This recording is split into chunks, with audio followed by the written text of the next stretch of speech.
galing sa Acacia Hotel papuntang Salon 4, Las Piñas. So guys, puntahan naman natin si Ma'am Christine.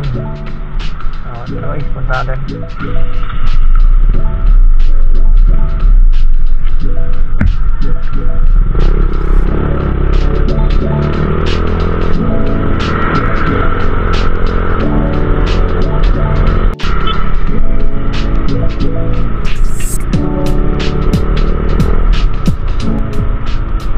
Ito tayo guys sa ating first booking, Acacia Hotel. Ikutan tayo. Ay, Christine daw ang name niya eh. Ito na kasi. Yan, pababa na raw si ma'am. Pababa na po kuya.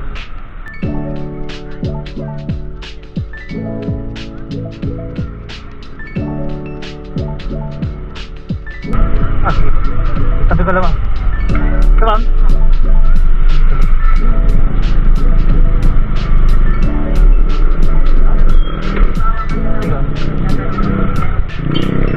Ma'am, sure po kayo ma'am na ibinayad nyo? Oo nga. Isang daan na tapos napagas pa ako kanina ma'am. Okay lang.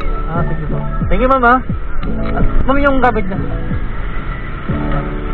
Ma'am, thank you po. Ma'am, ano ma'am, nag-vlog po kasi ako. Okay lang na ano ma'am, na isama ako sa video. Ano po magkakaroon? Nag-vlog po ako. Kaya na? Kaya na po ma'am. Okay lang. Thank you ma'am ha. Thank you po.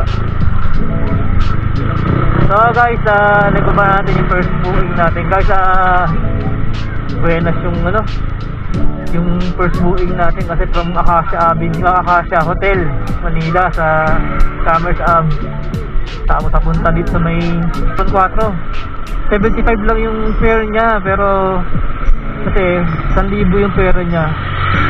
Sabi niya kung may madaanan, pag-asa lang daw kami, kaya kung may bibilin daw ako o siya. Sabi ko pag-asa lang guys. So pag-asa ko ng 100, 75 lang yung fare niya.